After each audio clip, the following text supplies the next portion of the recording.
हाँ,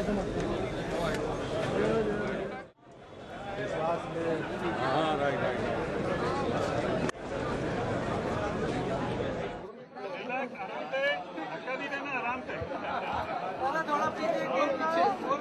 हो गया, चलिए, ओके, बहुत बहुत धन्यवाद।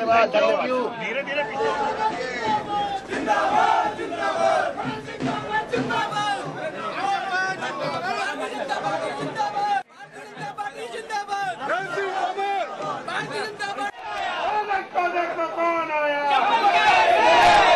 मैं भारतीय जनता पार्टी का कार्यकर्ता हूं। भारतीय जनता पार्टी के नेतृत्व ने और कार्यकर्ताओं ने जब जिस दायित्व के निर्वहन का फैसला किया, मेरी कोशिश रहती है कि मैं उस दायित्व को उनकी अपेक्षा के अनुरूप निर्वहन करूं।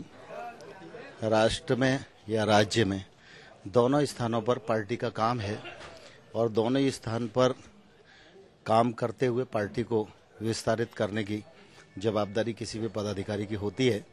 जब मुझे राष्ट्र में काम दिया था तो मैं उसका निर्वहन कर रहा था।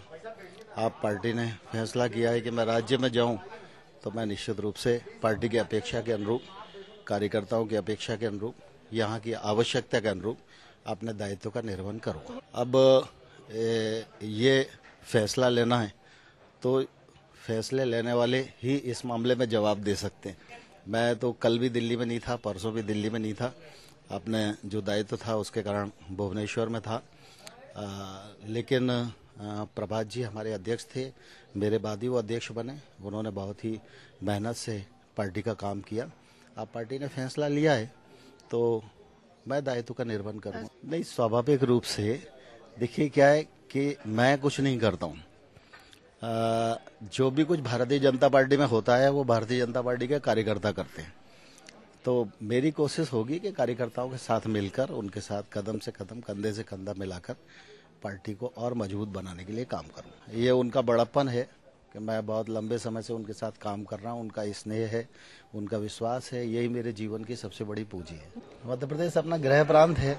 मैं कहीं भी रहूं तो मध्य प्रदेश में तो रहता ही हूँ।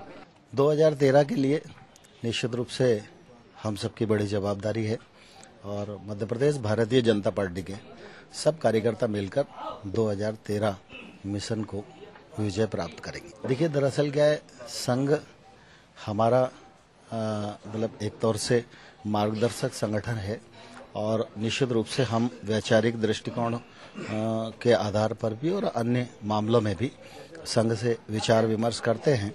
लेकिन संघ का ऐसा कोई राजनीतिक एजेंडा कभी नहीं रहता। लेकिन यह सच है कि संघ राष्ट्रवाद के लिए इस देश में काम कर रहा है और राष्ट्रवाद को मजबूत बनाने के लिए जो उनका थिंक है वो राजनीतिक क्षेत्र में लागू हो और उससे राष्ट्र मजबूत बने और अच्छे योग्य कार्यकर्ता और इंसानों का निर्माण हो, जिससे कि आने वाले समय में वो जिन जिन क्षेत्रों में जवाबदारी का निर्वहन करें वहाँ राष्ट्रवाद की झलक दिखे और राष्ट्र को मजबूत बनाने के लिए काम करें।